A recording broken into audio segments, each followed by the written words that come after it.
Porsi makan ada 4 level. Level pertama tadi sudah disebutkan, yakni apa? Level pertama tadi jadi satu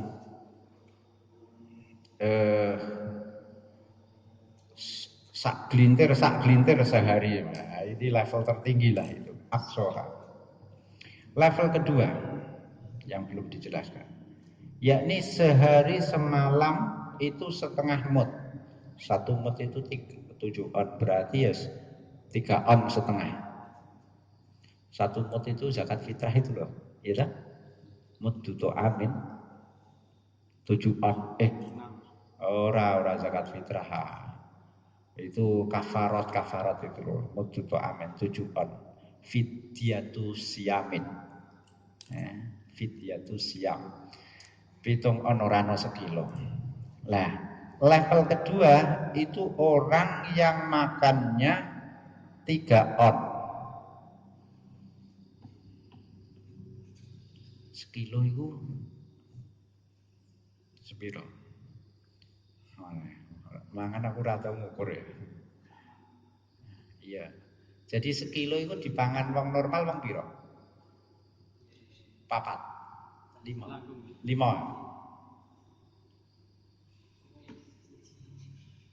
Kowe mangan ora teratur ya, mangan akeh.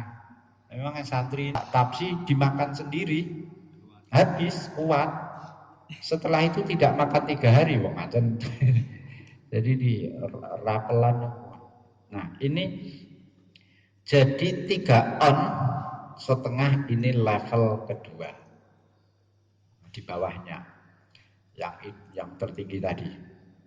Itu setengah mut ini tadi, 3 on ini, sebut saja 3 on ini, itu kalau dimasukkan perut itu ya sepertiganya perut, seperti yang disebut-sebut hadis sulusun lito'am itu. Tuh, Sayyidina Umar itu pakai ini. Jadi makannya setengah mut sehari semalam. Itu kalau dipului hanya 70 atau 90. Jadi Khalifah Umar bin Khattab, sang apa itu?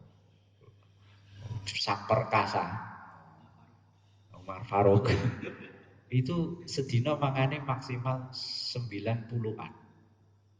Aja iku muluke pripun iki? Dekem apa? Ya lumrah. Saya tidak.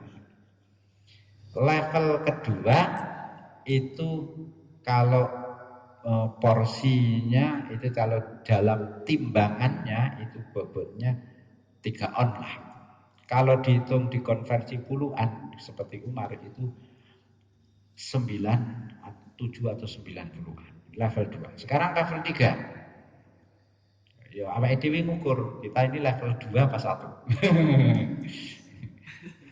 Luput out of level ini. Under level, sudah di bawah level. Yang level 3 di bawahnya 2. Rohifani wa nisfun wa huwa yazidu ala sulusil batni. 2 roti setengah. Kalau tadi itu 1 roti, yang ini 2 roti tambah sedikit. Kalau ini level 3 ini bala yabqashayun lidzikri, itu sudah 2/3 perut isinya. Jadi kantong perutnya itu sudah terisi 2/3. Yang sepertiga air, berarti itu zikir wis gak umat. Kan hadisnya ada 2 versi. Yang satu sulusun lil nafas, sulusun yang lain riwayat sulusun lil zikri. Iki wis kebak 2/3 makan, sepertiganya air. Zikirnya ada umat tempat. Nafasnya tidak umat tempat. Ini sudah dianggap wis israf apa durung? Durung. Urung dianggap israf. Yang keempat, yang ini lebih dari itu. Ya itu lebih dari 1 mut sampai 1 kati.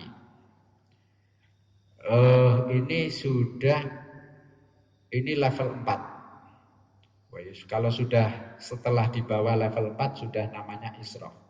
Jadi level 1, 2, 3, 4 ini masih mulia ini, masih mulia. Kalau sudah level di bawahnya level 5 dan level 5 ini sudah macam-macam ini. Ini sudah disebut israf semua. Nah, tetapi fa inna miqdar sudah masuk israf, boros, berlebihan.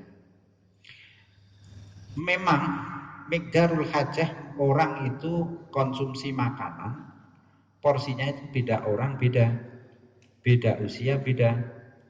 Kamu dengan saya itu beda. Aku buka karo anak-anakku, yo beda. Anak-anak alhamdulillah mangane akeh. Lah aku kon ngimbangi gak iso. Tapi dulu seusia mereka, saya ya seperti itu. Ini harus mulai menurun lah. Mulai menurun. Nek kowe mulai naik ini kalian ini. Mulane mangan nawar aku ben jatahku jubukan. Dilihat juga pekerjaannya. Berarti untuk level 5 ini la taqdira fihi, tapi harus hati-hati. Walakinahu maudhu'un. Hati-hatinya bagaimana? Jadi level 1, 2, 3, 4 itu level mulia pokoknya. Pokoknya kowe mlebu iki wis mlebu swarga lah. Mlebu kategori ini mlebu swarga. Lah, level 5 ini sudahnya cah-rucah macam-macam. Tapi masih kita hati-hati.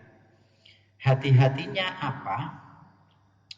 Sudah tidak pakai ukuran. Lah yang pakai ukuran apa? Kejujuran rasa lapar. Ternyata lapar itu ada yang ju'un shadikun, ana sing ju'un kadhibun. Lapar yang jujur dan lapar yang bohong.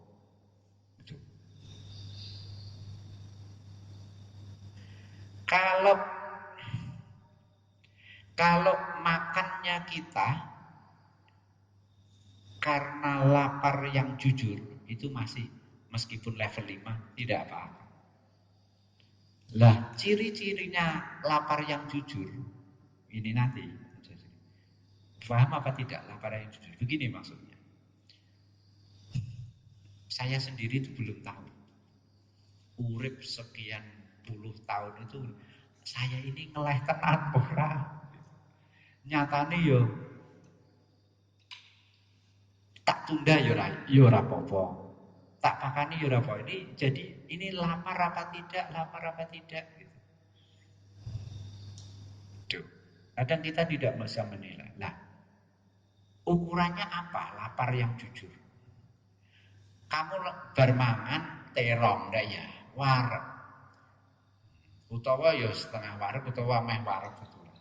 Terus dikon mangan neh sate. Kira-kira mangan ora? Mangan. Tak bedhek mangan neh. Nah ini lapar kamu ini lapar tidak jujur. Soalnya sate ini bisa mempengaruhi kejujuran perut kita. Kata iklan perut tidak bisa bohong katanya. Tapi menu bisa memaksa orang untuk perut, bisa memaksa perut untuk bohong. Nah, buktinya kalau perut itu lapar yang jujur, jukun sotikun itu ada tandanya. Yang pertama, tanpa lauk.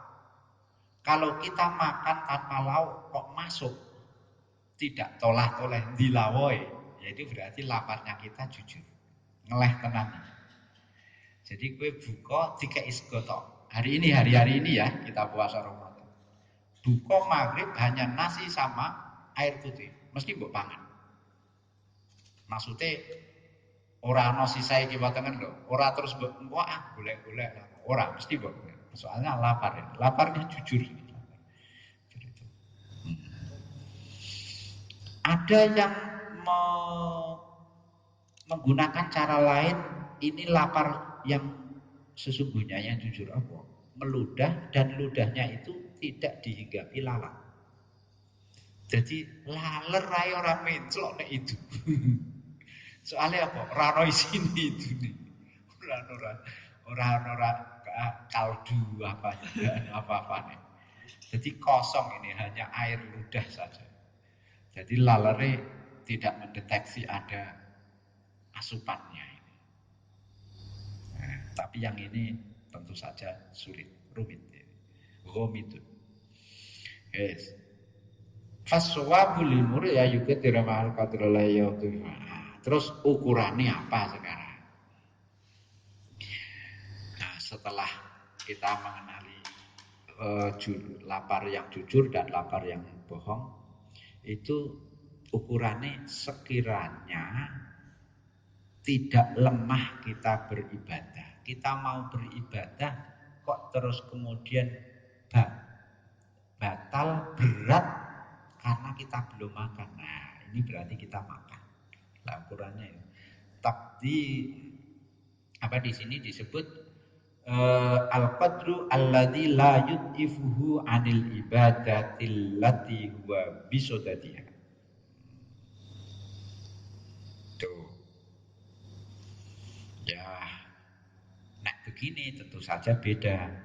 Saya makan setengah piring, terus takgu ibadah setelah 6 jam, takgu ibadah ijih kuat aku. Tapi kamu setengah piring 6 jam kemudian ibadah wis rasa-rasa. Berarti kamu ini waktunya lapar, waktunya makan. Saya belum. Makanya tidak bisa ditentukan. Tidak bisa ditentukan melalui jam. Wong saya 6 jam itu dari makan terakhir 6 jam kemudian saya ibadahnya tidak berat.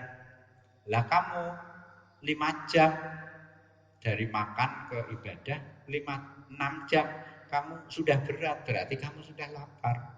Enggak apa-apa buat kamu, tapi buat saya apa? Tidak masalah buat kamu, tapi buat saya masalah.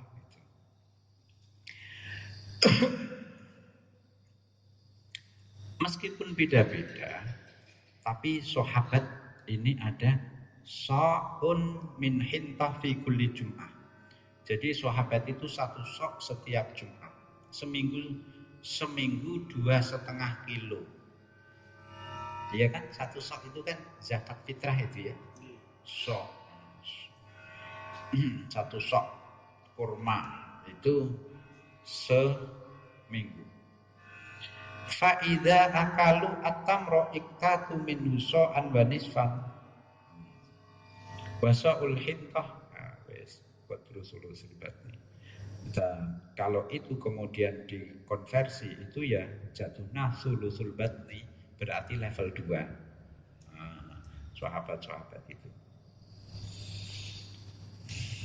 Nah, Abu Dzarrin Al-Ghifari, saya itu mengisahkan begini, cerita meriwayatkan makan saya dulu ketika Rasulullah masih hidup itu seminggu satu sok dari gandum pada Rasulullah masih hidup. Tidak saya tambah sampai kemudian saya ketemu Rasulullah ngendika, besok hari kiamat itu orang yang paling dekat dengan saya itu yang orang mati ala ma huwa alaihi al-yaum, yang dia lakukan hari ini. Hari ini itu Abu Dzar dan kelompoknya itu makannya yaitu tadi satu sok dalam seminggu. Nah, orang-orang seperti inilah yang besok di akhirat berdampingan dengan saya, kata Rasulullah, mengentari Abu Dzar. Oleh karena itu Abu Dzarin melihat sahabat-sahabat, ya, Rasulullah sudah wafat, melihat sahabat-sahabat mulai tagoyur, makannya harus tepung gandumnya diperhalus, diperayak, rotine ya roti enak, itu pakai lauknya hanya tidak satu, lawai loro. Terus sering di meja makannya itu ada beberapa pilihan menu. Itu soal makan. Soal pakaian, pagi hari pakai baju putih, sore hari ganti baju, salin baju. Nah,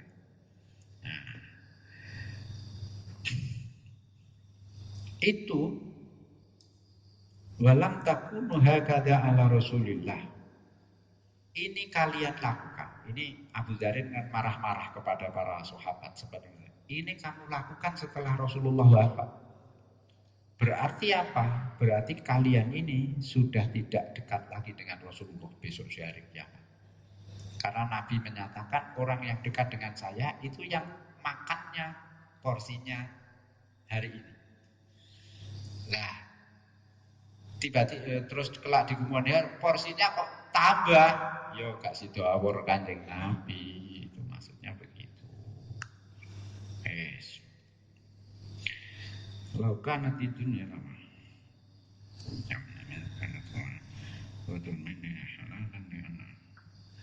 Kalau dunia ini itu isinya adalah darah yang segar. Darah itu haram.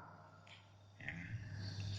Kalau isinya darah, ya, maka seandainya dunia ini makanannya itu berupa darah yang diharamkan dan najis itu, maka orang mukmin itu halal makan itu. Kenapa? Karena orang mukmin itu hanya makan ketika darurat saja. Jadi maksudnya begini, orang mukmin itu makan karena darurat saja. Seandainya seluruh makanan itu hanya berupa darah, maka halal bagi orang mukmin karena dia itu hanya makan ketika darurat saja. Beda karo munafik. Al-wadifat utawi tugas akal